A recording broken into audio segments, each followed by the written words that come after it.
Any program that outgrows a single script must have a main module that serves as entry point when the program is started.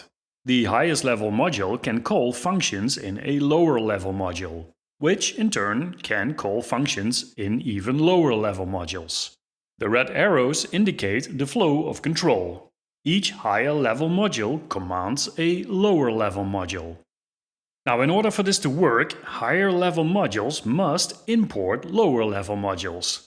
This is indicated with the black arrows. Notice that all arrows point down. The flow of control goes from top to bottom, and the dependencies go from top to bottom. Now, Module 2 does not depend on anything and is unit testable. But if I want to unit test Module 1, the test will also import Module 2 because Module 1 has a dependency on Module 2. We say that Modules 1 and 2 are coupled. Now let me show you an example of this. Here is a program that converts text to a JSON file. In main, document exporter is instantiated. The export method is called with some document text. The export method takes the document and uses some algorithm to extract data from it. It then instantiates the JSON exporter class and calls execute. The execute method exports the data as JSON. Everything is nicely separated. Notice the flow of control.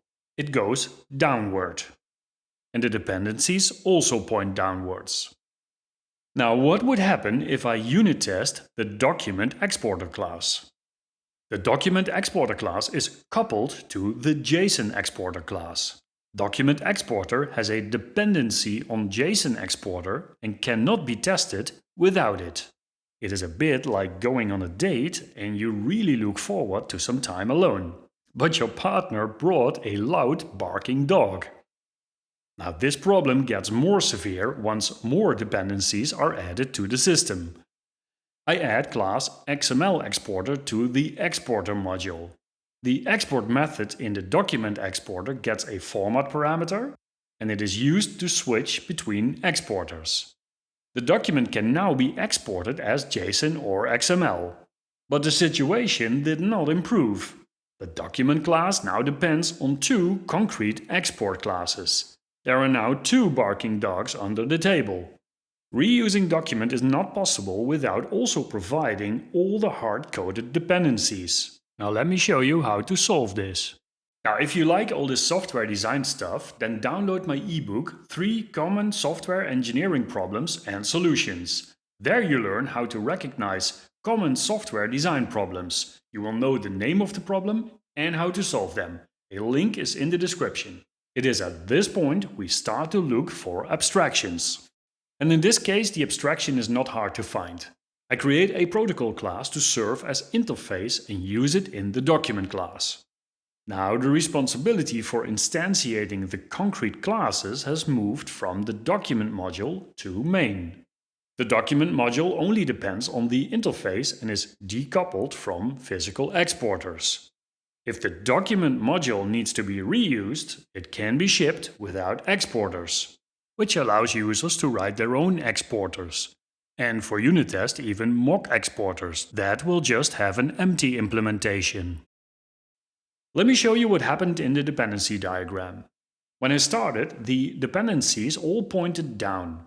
The problem was that the document module cannot be reused without its direct dependency on exporters. What happened then? Was this dependency inverted? Well, you know it did not, because that would mean that the exporter would now have an import statement that imports from document.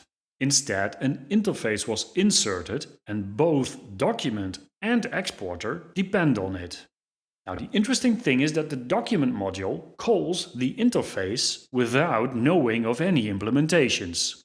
At runtime, this call is dispatched to a concrete export method.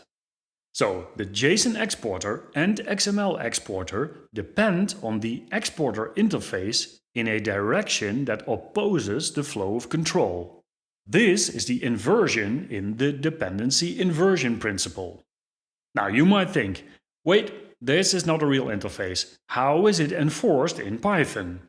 And the answer is, At design time, protocol classes are used by the type checker. For example, I break the contract by renaming this execute method.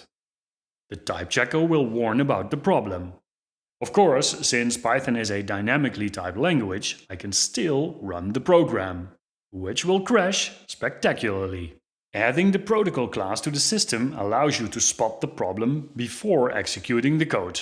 Protocol classes allow structural subtyping in Python. And to learn more about that, click on this video. There you learn the difference between nominal and structural subtyping in Python.